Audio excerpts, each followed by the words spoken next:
it's really quite extraordinary once we get into to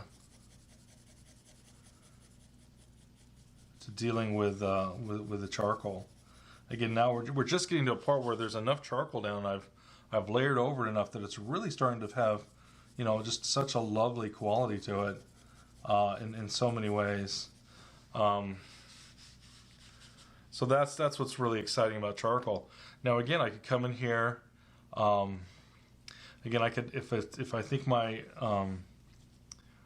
my eraser will be too it'll lighten it, you know, much more than I want. Remember, I can wipe some of this away very gently with my cloth. I could then come in here again with a little bit of my my eraser and lighten some of that, and then I could go ahead and I could come back in and I could, you know, darken it down some more. Now many times with charcoal, people will be like, well, you can only do you know, darker, what are called low-key drawings. Low-key meaning that you have not low-key, not that, low-key, and what that means is it's a drawing that's got the highest preponderance of darks. So it's mostly middle values and darker. Sort of like Rembrandt. You know, Rembrandt was an artist that worked a lot in the lower key. If I'm doing a night scene, well, I'm gonna be working in a lower key. A higher key means it's mostly light. So if I was doing a snow scene, that really lends itself to being a high key painting, and a night scene would lend itself to being a you know, a night painting would most likely be a low key because it's dark. It's dark outside. And so now we don't see the color on this, and that's very important because a lot of times when we, you know, well, whenever we're drawing, value is just so important. It is especially important when we're doing landscape. So we've got this blue here, and this blue can sometimes seem, against the clouds, can seem rather dark. However, if I look at this versus that, this is only darker by a step or two of value. So this right here might be a little too dark for most of the sky. It's all relationships. How dark is the sky versus this? It has to be darker than the sky, but this is white, so that has to be lighter. You know, it's all these very subtle sorts of relationships that are going to make this start to feel like, you know, we've got these light values and such. And again, that's what's so fun about doing landscape. You know, again, we've got these little bits of white cloud coming across here. There's a little bit of white cloud showing through there a little bit of this lighter cloud down through here as it touches on top of the hilltops. Now we're going to leave this alone for now. We're going to come back into the, and again, those are very, very soft edges. We're going to have other edges that are not going to be quite so soft. So we're going to first, I'm going to grab the hardest pencil I've got. This is General's charcoal. I use them a lot. I like their charcoal pencils. They used to make it extra hard. I don't know if they still make them. You can still come across them, but in some art stores. But I don't know if it's because they have stock that they've, you know, purchased a ton of them a long time ago. But the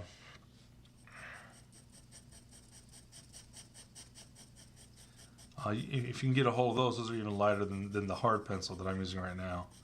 And it also does sharper edges. The harder the pencil and charcoal, the crisper the edge. So I'm going to go ahead now. This becomes very important because as dark as that cloud is, the hilltop is darker. Look at that right there. This is lighter than this. And so again, it can sometimes be very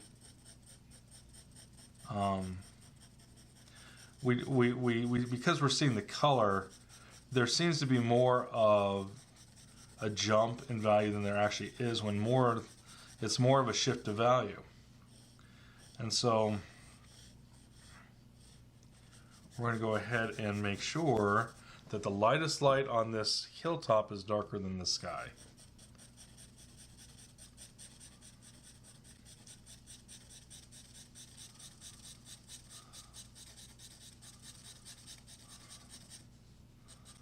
All right.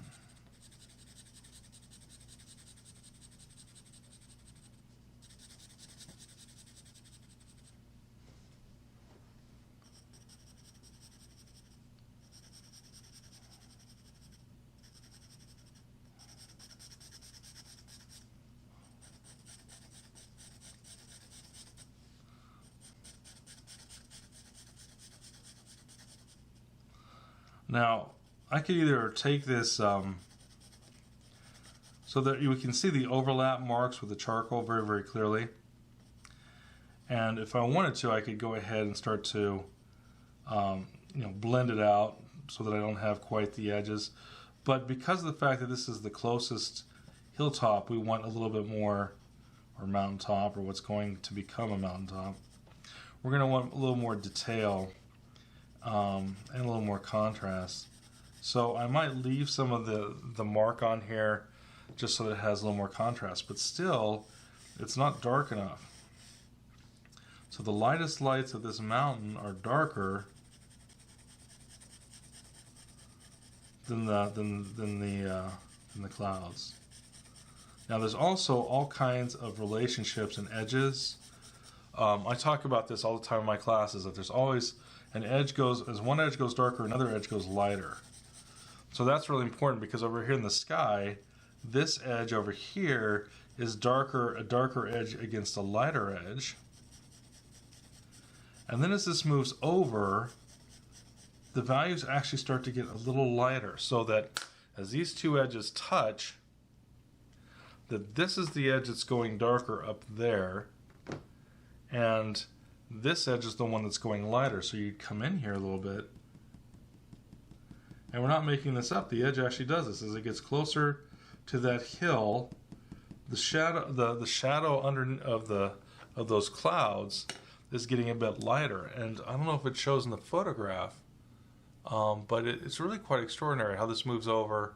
And again, it's getting lighter. And even as I'm looking at my drawing, I'm thinking, man, I could probably, it could go, a little bit lighter still, or what have you. So again, I could go ahead. Now I'm pouncing this eraser, and the great thing about pouncing is you can use it to create irregular little shapes as you're pouncing it. Again, with nature, it's a wonderful amount of randomness to nature that we really want to capture. And we can do that by using, again, this kneaded eraser. It's such a wonderful tool. Go ahead and make that a little lighter through here. We have some of these what are called halftones, where it's getting a little bit lighter down through here. So again, we're back in the sky. I guess I shouldn't get too crazy with the sky, but again, we could go in here and start to, again, the sky perhaps maybe got a little dark. I don't know that I want to go too far into that, because I want to get a little bit more of the hills in here. Now, part of this looks lighter because of the little dots, and so I'm going to go ahead and probably use my little tissue paper here as far as that goes. And I'm getting this tissue paper and I'm basically twisting it to make it look about like one of my little stumps over here. So I'm making my own little stump. So that's why I use this a lot, because I can twist them into my own little. And what I'm going to try to do is I'm going to blend it, because I want some of the texture, but in the same instance, I don't want all the white splotches. So because it's skipping over the texture of the paper, there's white little dots that are left behind. And I don't want that. So I'm going to go ahead and take some of that out. I also destroy the edge when you do that. So we're going to have to, come back in and try. We're going to come back over this with other charcoal. This is not done. This is just the base. And we're going to go ahead and continue to develop the base as we develop this drawing. So get that off of there. We're going to go ahead and take this over here. Now, there's a gradation in these hills. There's a little bit of halftone. Trees going into shadow that start to show. Remember when we have an edge and one edge goes lighter, another one goes darker. There's a little bit of shadow coming down this distant hillside as these two meet. It almost looks like it's a line, but it's actually an edge, meaning that it's a shape, and the shape's a little darker, whereas this shape here is a little lighter. Okay, and again, that happens whenever you have two things meet. One edge goes lighter, one edge goes darker. So in this one, this goes lighter. So we come over here, this goes darker, that goes lighter. It's always happening, and it really, if we can start to build that into our drawings will start to have so much more depth. So this is actually darker and it gets lighter as it goes back. There's some cast shadows on here, but again, more detail, and the values are getting basically lighter as they go back. Doesn't mean they go to white, but it means if this is the starting point, then this one has to be slightly lighter.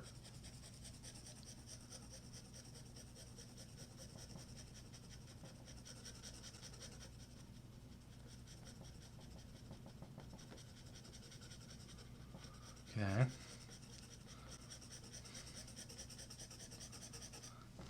I think we can be a little bit, I think it's going too light too quickly, so we got to be careful of that too. Then we have where this overlaps and where this overlaps. Again, there's an edge that has a cast shadow right on the top of that hill that makes this edge come forward. It helps. There's little bits that we want to look for, because if we don't have them,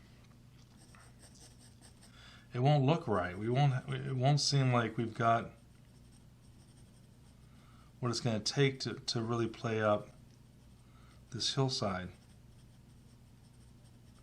So we're going to look for these little, like there's a bit of shadow just as these far distant, now they're not as dark as this one, but these far distant trees that make just a slight little edge at the very top of this, and then it fades a little bit right through there. So you have these, it's what's called lost and found edge, lost and found line. We're not dealing with line, no, we're dealing with edges, but the edge, the shape gets lighter, so it's lost, and then it picks up again and it's found. It's lost, it's found, lost a little bit, then found again. And again, it just helps things have more depth. Now again, when I'm doing these distant hills, they have to be darker than the sky. So again, it's all these relationships. And not only that, but if you look up here, there's a ridge line that has a cast shadow traveling along the top of that edge that again helps distinguish the hills or the mountains, whichever. These are either low mountains or they're hills that lead into mountains. I don't know. The foothills, if you would, of the mountains. But they have to be darker again than the sky. So this just has to be just dark enough that this here, you know, again is and then we have the cast shadow running along here just very lightly. Again, we don't want it to be, it's not black, and it's only darker than this by maybe a step and a half of value, but it's still so important to get it to, you know, to get this to, again, differentiate sky, earth, and there's going to be a value change, and that's what we're looking for. We want some of that value change. Again, I'm going to get rid of some of those little white dots. So we're going to come in here with my little stump. Now with the stump, I only stroke going one direction. So I stroke it and then I pick it up and I stroke again. If you don't, if you just go back and forth, it's going to leave a dot on either side where you stop this. And so you'll have a little cleaner drawing. You're not going to be fighting it as much. If you pick it up, stroke. Pick it up, put it over here, stroke. Pick it up, put it over there, stroke. It's going to really help the drawing. So just again, just be very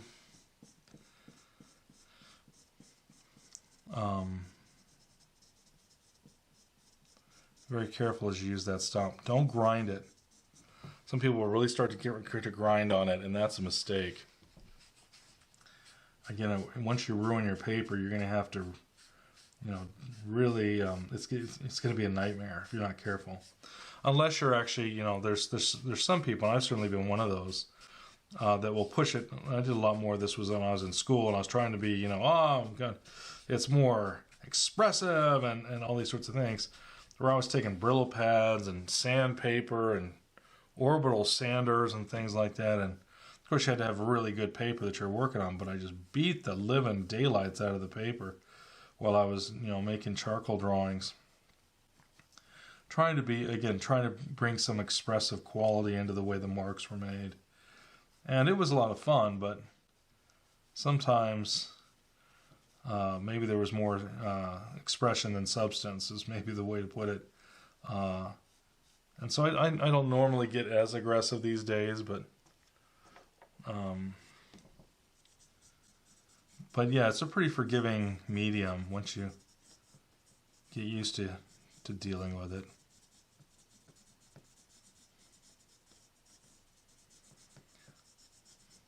So yeah, charcoal, again, sometimes when I have people come into class, people are so used to using graphite. They're very familiar with it, and so they start using charcoal, and it's so different from what they're used to that they don't really like it. And some of the people have even, in my classes, have talked about their detest of using charcoal when they first get started with charcoal. And the funny part is I have yet to have anyone that stayed in my classes that don't change their mind. Almost everyone comes around once they get used to it, and they go, man, I really like that charcoal stuff. I can do a drawing in half the time. And you can.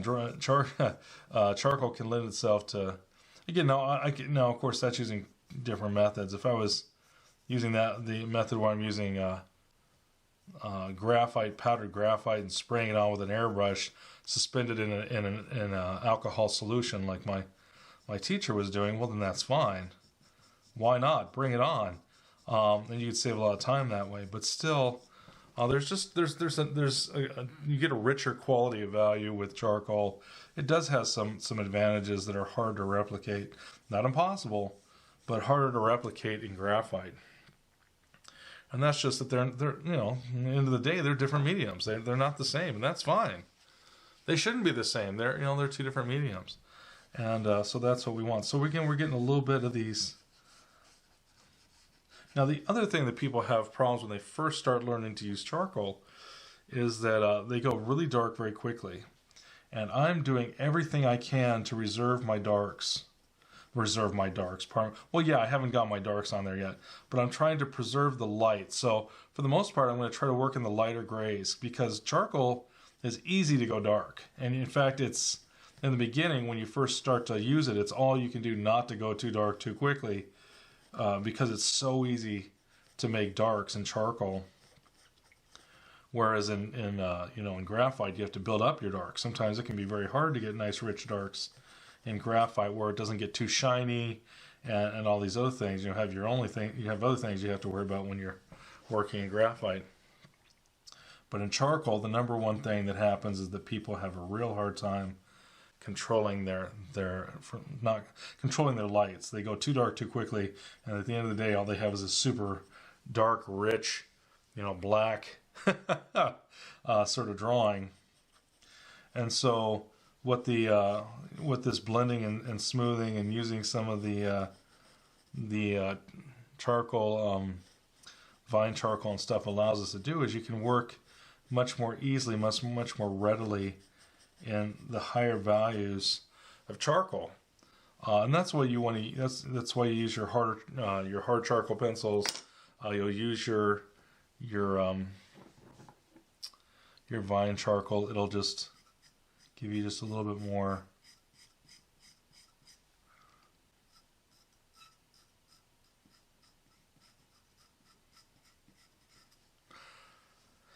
You get a little bit richer values, a little nicer value range and everything else. So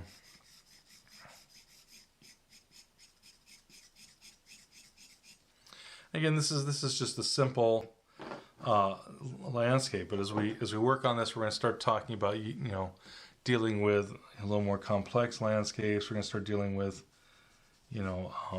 trees and the structure of trees and the anatomy of trees, and we're going to work a little bit of structures in there using perspective and all these different things to help again help the to help us do much more sophisticated, if we want to call it that, types of scenes. And it's really fun stuff. We put it all together, and landscape is just a little different because we're dealing with really deep spaces. There's a couple miles in this painting that it's showing, and so maybe 3 miles as far as that goes, and so that's some very deep space. And if we included the sky, well, then we've got probably 25 miles. But so we've got all this information that we're trying to deal with, all these different ideas, and we're going to try to deal with them as best we can in the best way we can. And I work all over the drawing, so I keep jumping back into the sky because now I'm trying to relate the sky to the hilltops. And so I keep taking my eyes out of focus and going, oh well, there's this little bit here, and there's things that really, like this little bit of value really separates these two hills, and it also helps key in how the sky is. So this compared to that is a very important relationship that I should not ignore, and if I do, I'll wish I hadn't. So again, there's ways of simplifying things, and yet if we put in the right information, again, we'll start to have something that feels very, very real, even though we don't have copious amounts of detail. And that's where the magic happens. I mean, it's something so extraordinary about seeing, just those that really know how to do landscape. And I've been doing landscapes now for 25 years, working in the landscape, as well as doing, projects for illustration where I'm doing people and horses and all kinds of things. But I have worked a lot in the genre, if you will, of landscape, and it's really quite extraordinary. Some of the things that people can do with just a brush stroke, and you're like, holy Moses, look at what they just did there. And I certainly, I've done enough landscape that I can certainly, paint a landscape. But I'm just saying there's certain artists and friends that I've studied with and people that I know and that are just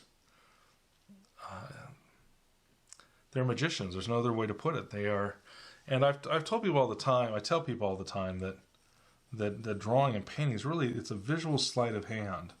There's a trick going on, and it's just like watching a magic show.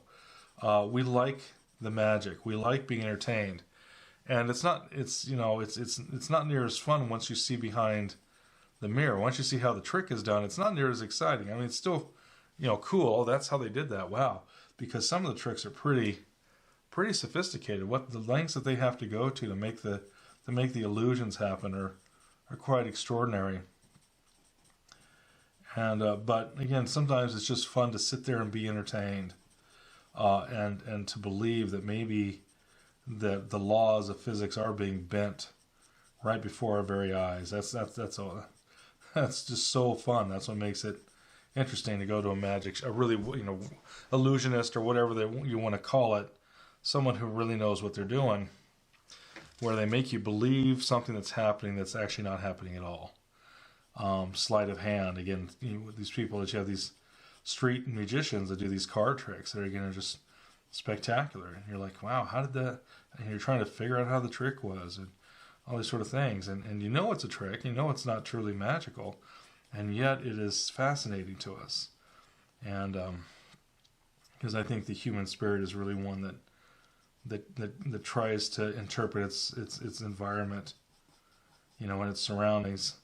And I can't speak for the other members of the mammal kingdom, but I think that's something that we spend a lot of time on as human beings. And I think that's why magic is so interesting, because it defies many times our perceptions of how to explain what we just saw. Certain things are very easily, poorly done. Magic tricks are not, not compelling at all. But it's the well done ones where you're just like, holy smokes, how did you do that? That's really quite extraordinary. What I'm trying to do now is I'm trying to give just a little bit of a hint of some of the shapes that create the. We're not trying to do individual trees. We're trying to do groupings, and these groupings merge into a shape that comes down this hillside. And I'm trying to not, because you got to be careful with this, because if you're not careful, the shapes have to have a relationship. If I just start putting splotches everywhere, they have no relationship. And what I mean by that, if I've got these little dots, this really is, I mean, they may have a rhythm that goes this way, but they don't have, there's no connection. Whereas if I took these dots and I went ahead and brought them together, well, now this is a grouping, and now that has a relationship. Some people talk about these as, I like the term that I've heard used before where, it's not my term, but I've heard some people can refer to them as continents and islands, or in other words, big shapes versus small shapes. And again, artists are constantly talking about that, because that's where the magic happens. That's our sleight of hand, is we're looking for these relationships. So as this comes down, these have to connect, because if they don't connect, again, if this shape doesn't connect, it just starts to feel just like splotchy. Little pepperonis on a pizza or something. That doesn't have, I mean, they have a, unless they overlap and start to make groups, they don't have a relationship. They're just polka dots almost on a pizza or something. And we're not looking for that. That's not the look we want. We want actually something that feels like it has a relationship one to the other. So we need these to have, again, a relationship. We need them to have, the groups need to relate one to the other as far as that goes.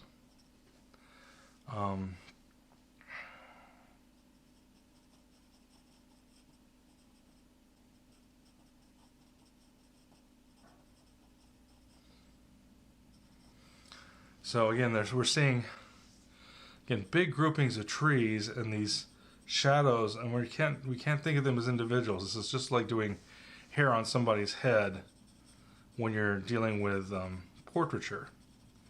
You can't do just individual hairs, or it won't look. It'll just look like a mess.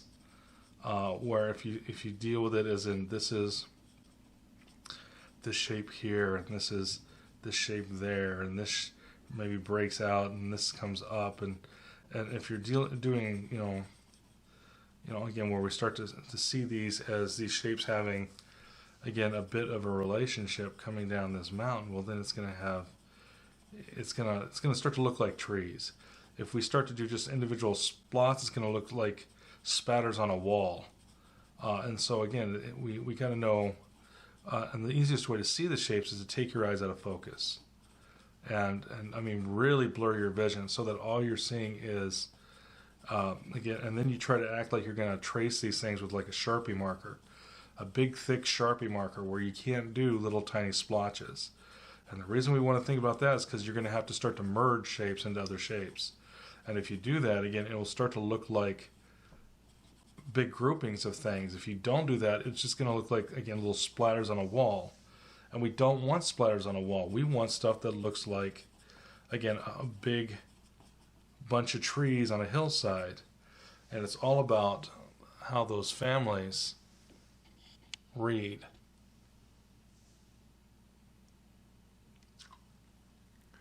All right. So we've got this. Now this is starting to look, again, a little splotchy. So here's what I'm going to do. There's going to be a couple of these that break out of here just a little bit. And these will merge a little bit. And this will come out here a little bit. And that will go out there a little bit. But we're going to go ahead and soften this. And I think the best way to do this will be use this tissue. Now I'm going to be a little more judicious. I'm not just going to wipe everything. I'm going to again, try to be a little bit more particular about what I'm what I'm blowing out, essentially, because that's what I'm doing. I'm softening some of the contrast by doing this. Okay, and so again, we're trying to get just some of this information, some of these values that are creating these shapes going up the hillside. And again, they're very, very important. And I think we've got a little bit of that happening now, and this starts to feel like it's got, by doing this, we feel like, oh, it's got more detail. And all it is the way this shadow locks against that shadow, and where there's a light in between them that looks kind of like a tree.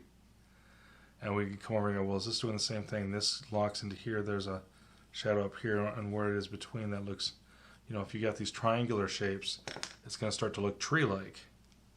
And by looking tree-like, it's going to look like, oh, well, maybe we're talking about trees.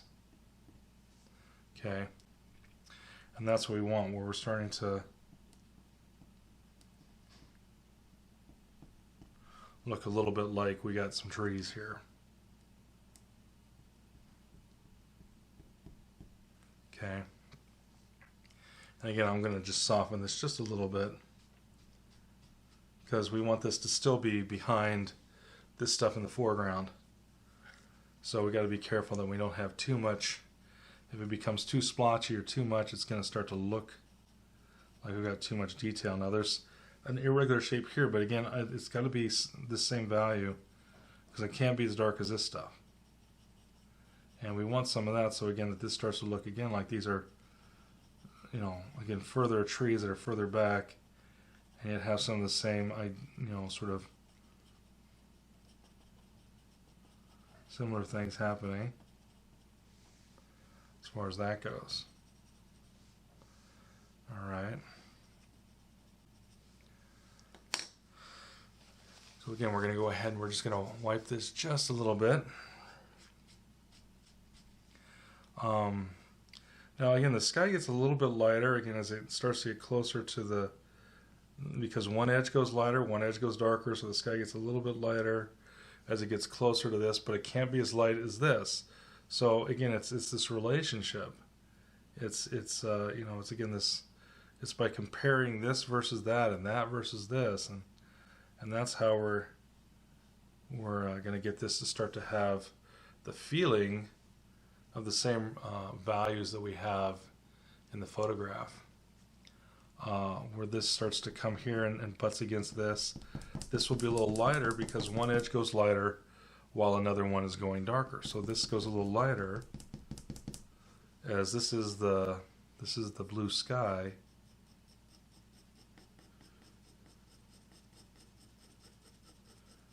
Try to fill some of that in because it's a little splotchy through there. We want it a little bit more uniform.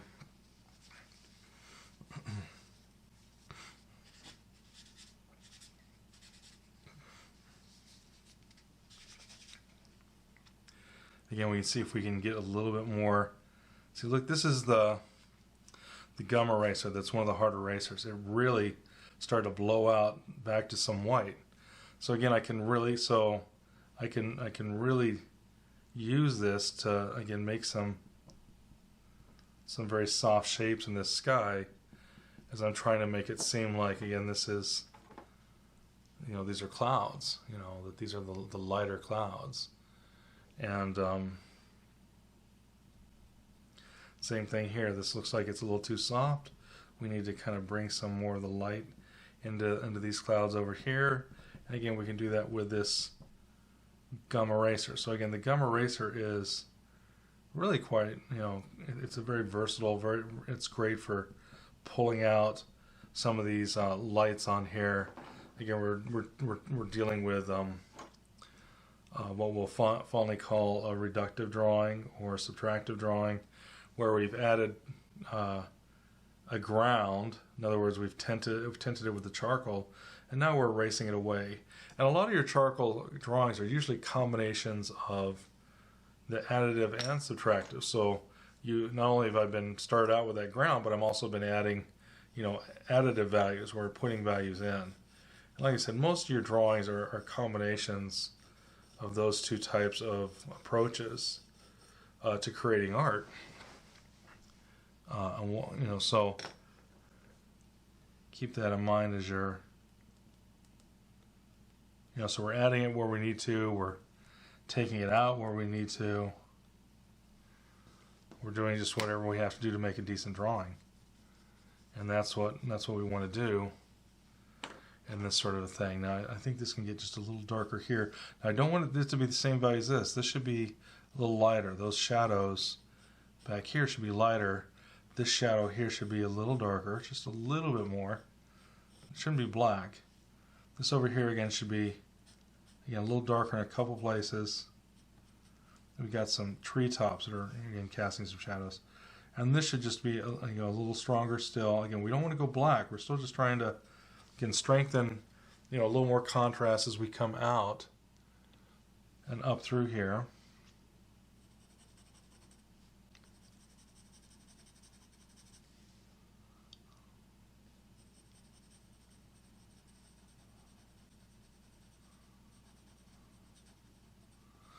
Like so.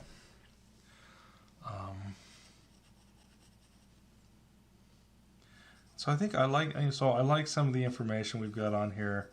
I think we're building it up nicely, but I think we need to move on because we actually need to. This is just backdrop, and what really is going to matter is what goes on here. Now the first thing is that we've got. This is in shadow.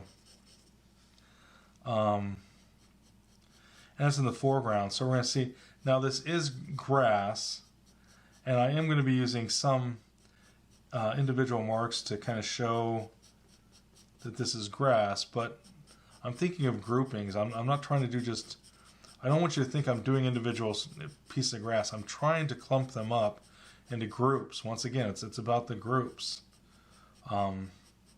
And that's very important. This is just going to be to lay it in, but I'm going to lay it in with a little bit more care than I have any other place because the foreground has to really read. The lights have to, I can't be trying to, how do I put it? If I don't take the care and the time the extra care and the time to make this look right, it just won't. And so I'm just taking a little more care with the look of my strokes and how they look as I'm trying to group these as grasses, and grasses will cross over one another and do these different things, and that's just what grass does. And so we're going to be looking for some of these. Some will grow a little bit taller, some will be a little shorter, and you'll get these little clumps and tufts that go a little higher, and as some start to go lower, and again you'll start to get this. You don't want these to be the same bump, the same spacing. The spacing between these bumps, these bits of grass become, again, just as important. So the ones that grow out become just as important as the ones that are short. And like that right there, not liking it. So we're going to go ahead and just like that, I think. This will then come over here. And again, all I'm trying to do is this will be the edge. So the edge is going to show a little bit more detail, and then it dissolves into shadow. And so that's what we want. We want some of this where it's dissolving into the shadow. And so that's what I'm trying to do. This is really just for the edge of this, to get some of these. And I'm still going to break this up by blending it out just a bit, a couple places. And I'm trying to be very random with my marks. Again, Mother Nature is a lot more random than we have a tendency to try to keep things, I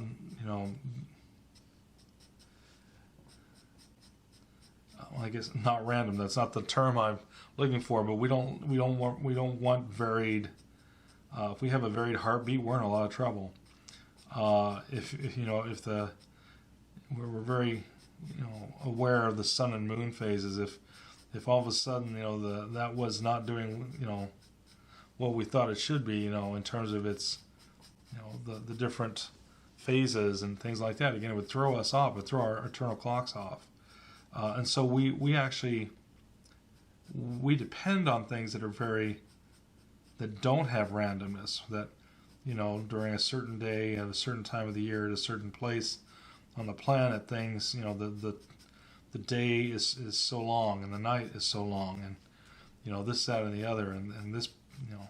So we want to make sure as we're drawing, we have to kind of work at it many times to get some of the same randomness of nature. So we're looking for these, again, these spaces that they're a little different, the shapes that they're a little different, just things like that.